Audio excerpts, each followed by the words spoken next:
Goeiemôre en baie welkom by ons erediens op Sondag 6 April. Weer eens wonderlike voorreg om die woord van die Here tot u te bring. Nou geliefdes in die Here, ons voorsang vir oggend kom uit lied 154. Kom nou te saam dat ons vergader en ek het 'n hele paar van die liede is van NG Kerk Somerstrand wat dit vir gesing en opgeneem het. Kom ons sing hartlik saam.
God ontmoet ons as gelowiges deur sy woord en gees.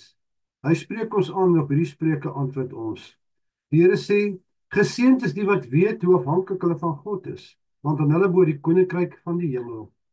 Mag daar vir julle genade en vrede in oorvloed wees, deur julle kennis van God en van Jesus ons Here. Amen. God het ons met sy seën gegroet. Laat ons met blydskap daarop antwoord, saam te sing uit die 286, Here, God van liefde.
Broers en susters, deur die wet soos opgeteken in Eksodus 20 word ons bewus van God se heiligheid, asook ons eie sondes.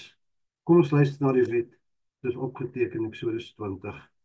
Ek is die Here jou God wat jou uit Egipte land, uit die slawehuis uitgelei het. Jy mag geen ander gode voor my aangesig hê nie. Jy mag vir jou geen gesnede beeld of enige gelykenis maak van wat bo in die hemel is, of van wat onder op die aarde is nie, of van wat in die waters onder die aarde is nie. Jy mag jou voor hulle nie neerbuig en hulle nie dien nie, want ek, die Here jou God, is die jaloerse God wat die misdaad van die vaders besoek, aan die kinders aan die 3de en die 4de geslag van die wat my haat. En ek bewys barmhartigheid aan duisende van die wat my liefhet en my gebooie onderhou. Jy mag die naam van die Here jou God nie ydelik gebruik nie, want die Here sal die een wat sy naam ydelik gebruik, nie ongestraf laat bly nie. Gedenk die Sabbatdag, dat jy dit heilig. 6 dae moet jy arbei en al jou werk doen, maar die 7de dag die Sabbat van die Here jou God. Dan mag jy geen werk doen nie. Jy of jou seun of dogter, of jou diensknegt of jou dienstmaagd, of die vee of die vreemdelinge wat in jou poorte is nie. Want in 6 dae het die Here die hemel en die aarde gemaak, die see en alles daarin is, en op die 7de dag het hy gerus. Daarom het die Here die 7de dag geseën en dit geheilig. Eer jou vader en jou moeder, dat jou dae verleng mag word in die land wat die Here jou God aan jou gee. Jy mag nie doodslaan nie, jy mag nie egbreek nie, jy mag nie steel nie, jy mag geen valse getuienis teen jou naaste spreek nie. Jy mag nie jou naaste se huis begeer nie, of sy diensknegt of sy dienstmaagd, of sy os of sy esel, of iets wat van jou naaste is nie. Laat ons geloof nou opnuut bely en elkeen spreek in sy hart soos volg. Ek glo in God die Vader, die Almagtige, die skepper van die hemel en die aarde, en in Jesus Christus, sy eniggebore Seun ons Here, wat ontvang is van die Heilige Gees, gebore is uit die maagd Maria, wat gelei het onder Pontius Pilatus, gekruisig is, gesterf het en begrawe is, en ter helle neergedaal het, wat op die 3de dag weer opgestaan het uit die dode, wat opgevaar het na die hemel en sit aan die regterhand van God, die Almagtige Vader, van waar hy sal kom te oordeel, die wat nog lewe en die wat reeds gesterf het. Ek glo in die Heilige Gees. Ek glo in 'n heilige algemene Christelike kerk, die gemeenskap van die heiliges, die vergifnis van sondes, die opstanding van die vlees en 'n ewige lewe. Amen. Kom ons bevestig nou ons geloof wat ons sopas bely het, weer saam te sing uit Psalm 112. God wat oorvloed het, voorsien.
Kom ons bid saam.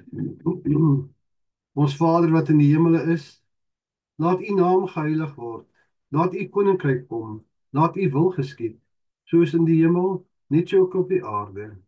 Gee ons vandag ons daaglikse brood. En vergeef ons ons skulde, soos ons ook ons skuldenaars vergewe. En lei ons nie in versoeking nie, maar verlos ons van die bose. Want aan u behoort die koninkryk en die krag en die heerlikheid tot in alle ewigheid. Amen.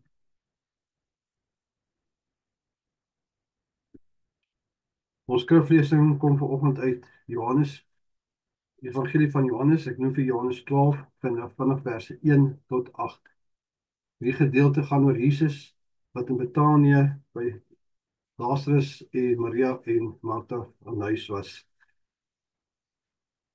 6 dae voor die Paasfees het Jesus na Betanië toe gekom waar Lazarus wat uit die dood opgewek het gewoon het. Daar het hulle vir Jesus 'n ete gegee.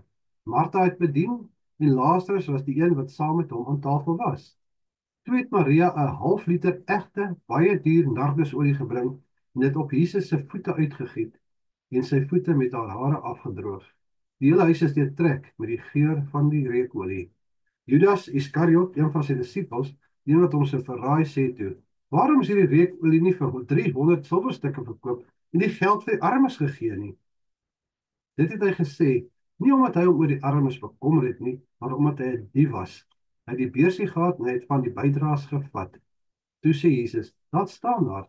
Sy moet hou vir hierdie dag om my te besalf vir my begrafnis. Die armes het julle nog altyd by julle, maar vir my het julle nie altyd by julle nie." Saligs wat die woord van die Here hoor en dit in hulle harte bewaar. Ons dank die Here vir die geskrewe openbaring van die woord en vra u seën op die gepredikte woord wat volg. Dat die woorde van my mond en die oordeenking van my hart welbehaaglik is voor u aangesig, o Here, my rots en my verlosser. Amen.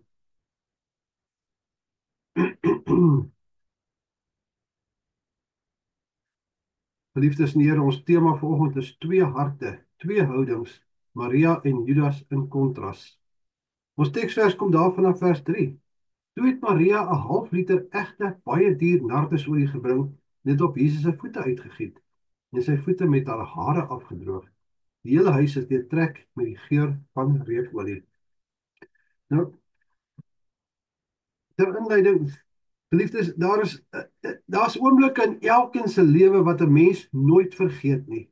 Oomblikke waar ons besluite moet neem wat 'n blywende impak het. Nie net op onsself nie, maar op ander om ons. Oomblikke waar ons keuses maak wat ons harte openbaar. Die skrifgedeelte wat ons sopas gelees het, speel af in die laaste dae van Jesus se aardse bediening. Die skadu van die kruis lê swaar voor hom. Sy tyd is naby. En in hierdie laaste dae, in die huis van Lazarus, sien ons twee mense in sy teenwoordigheid. Maria en Judas. Twee van die mense in sy teenwoordigheid. Twee mense wat fisies naby hom is, maar geestelik in teenoorgestelde rigting staan. Twee mense wat op dieselfde Jesus reageer, maar twee verskillende harte. Met ander woorde, ons kan sien, hier was 'n kontras gewees. Maar Maria is daar stil en diep bewus van wie Jesus is. Sy het gesien hoe hy haar broer uit die dood uit terugbring. Sy het gesien hoe hy mense se lewens verander. Sy verstaan iets van die grootheid van die een wat in hulle huis sit. En dan doen sy iets wat vir almal rondom haar vreemd en miskien selfs ontstel het. Iets wat hulle nie verwag het nie. Sy bring ongeveer 'n half liter suiwer nardesolie, kosbaar, skaars, 'n geskenk van onmeetbare waarde, en sy giet dit sonder huiwering oor Jesus se voete. Dit is nie 'n klein druppeltjie nie, nie 'n versigtige bietjie op sy voorkop nie, sy giet dit uit. Dit is 'n daad van totale oorgawe, 'n daad van liefde, wat nie omgee vir wat die koste is nie. En asof dit nie genoeg is nie, neem sy haar hare, haar eie eer, haar eie vrou wees, haar eie trots, en sy droog sy voete daarmee af. Dit is 'n oomblik van onbeskryflike liefde, 'n oomblik van aanbidding, 'n oomblik waarin sy sê, hierdie Jesus is vir my meer werd as enigiets anders op hierdie aarde.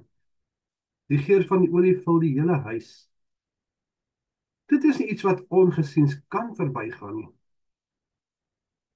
Dit is nie iets wat maklik vergeet word nie.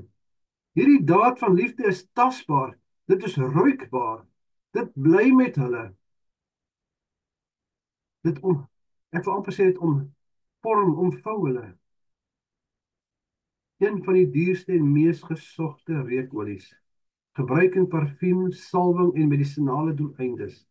Dit is nie net 'n ligte blommig-agtige geur nie, maar eerder 'n diep, vol aroma wat 'n gevoel van heiligheid en toewyding skep. Presies hoekom Maria dit op Jesus se voete uitgegiet het as 'n daad van aanbidding. En selfs tot vandag toe, 2000 jaar na daardie uitbundige daad van liefde, aanbidding en lofprysing en verheerliking van Jesus Christus, word Maria se toewyding en oorgawe steeds bespreek, want dit is vir altyd in die woord van God vir ewig, as 'n daad van oorgawe en liefde. Maar, ja sê ons, daar's altyd 'n maar. Nie almal in die kamer is beïndruk met Maria nie. Nie almal waardeer wat sy doen nie. Daar is iemand anders teenwoordig. 'n Man wat ook saam met Jesus die pad tot dusver geloop het. Iemand wat Jesus se stem gereeld gehoor het, sy wonderwerke gesien het, deel was van sy binnekring, maar sy hart is op 'n ander plek. Is dit nie ook wat ons soms in vandag se wêreld sien nie? Judas Iskariot sien hierdie toneel en in plaas daarom saam met Maria in aanbidding voor Jesus neer te kniel, frons hy. Hy sien die olie wat uitloop en sien nie 'n daad van liefde nie. Nie 'n geld wat gemors word. Hy sien nie Jesus se waarde raak nie. Hy sien 300 silwerstukke wat weggegooi word. Dis amper 'n jaar se inkomste.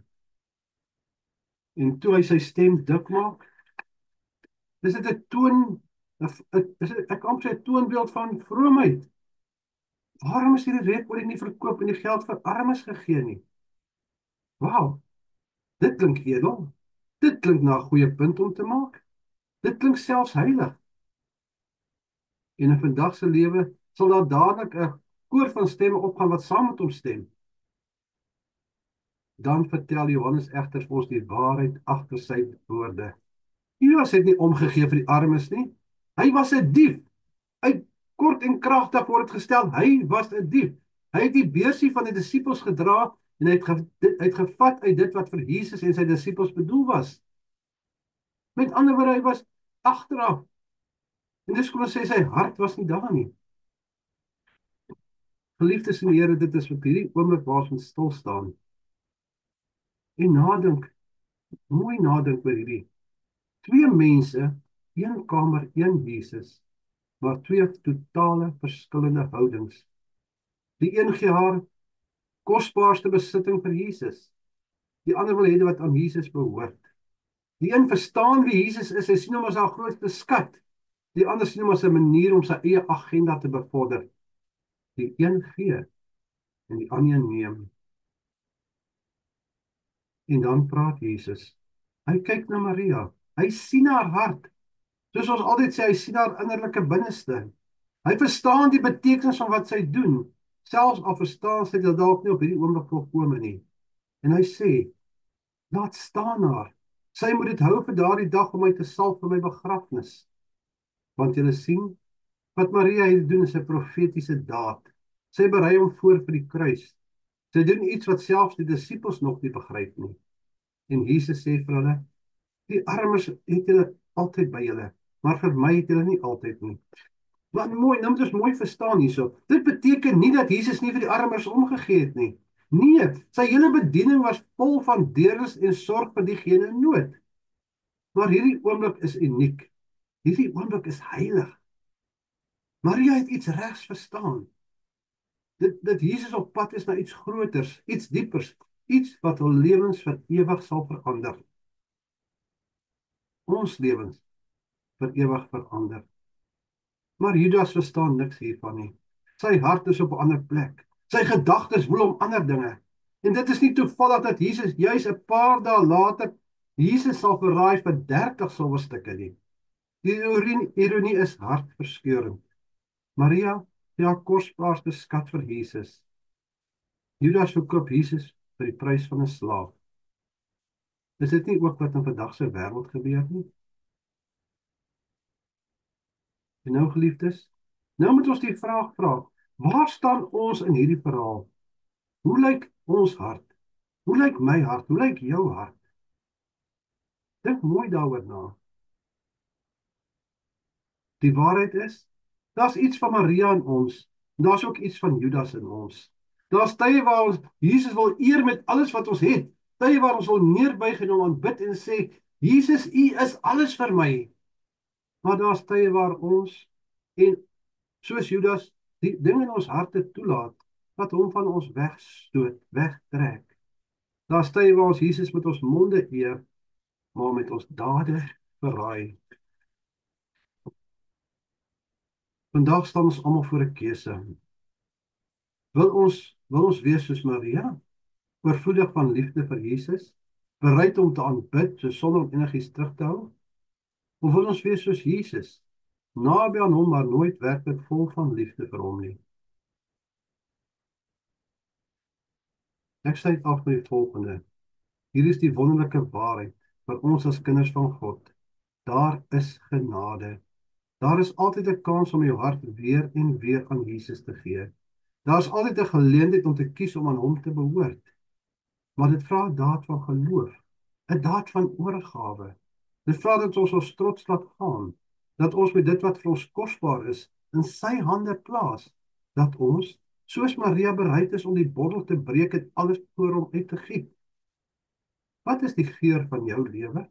Wat vul die huis van jou hart? Is dit die geur van aanbidding en liefde? Die geur van 'n lewe wat uitgestort word voor Jesus? Of is dit 'n koue, berekende reuk van selfsug en selfbehoud? Mag die Here ons help om te wees soos Maria, om ons lewens in sy hande oor te gee en met volle oorgawe te sê, Jesus, U is die waardevolste besitting in my lewe. En U is my alles. Amen.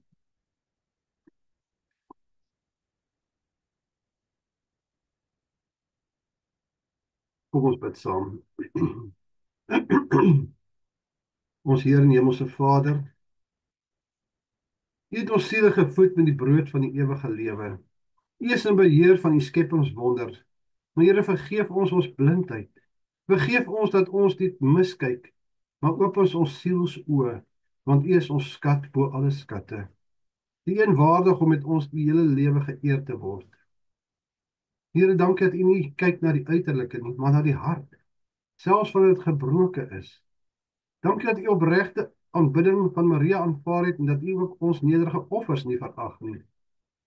In 'n wêreld waar selfsug en eie belang so maklik insluit, vra ons Here, reinig ons harte. Bring ons terug na die eenvoud van ware liefde vir U. Laat ons nie vrees om uitbundig te wees in ons toewyding tot U nie. Al verstaan ander dit nie, Here. Gee dat die geur van ons lewens U naam sal bekend maak waar ons ook sal gaan. En as ons val of struikel, herinner ons aan U genade wat nooit ophou nie. Genade wat die wat U verag kon gered het as hulle net wou luister. Die genade wat ons nog elke dag deur die lewe dra. Here, laat ons soos Maria kies om by U voete te wees, stil, vol verwondering en heeltemal oorgegee aan U liefde. Amen.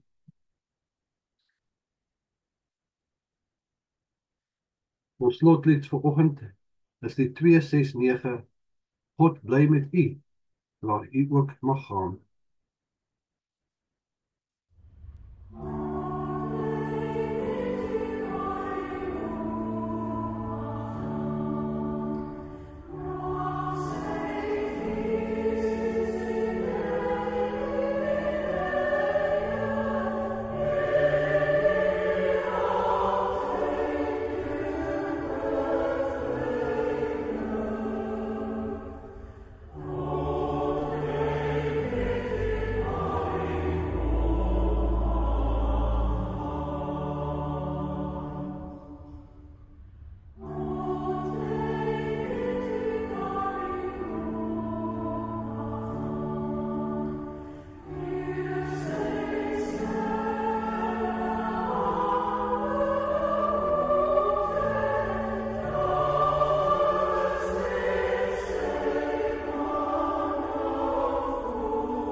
ontvang die steun van die Here en gaan in vrede. Die Here sal julle seën en julle beskerm. Die Here sal tot julle redding verskyn en julle genadig wees. Die Here sal julle gebede verhoor en aan julle vrede gee. Amen.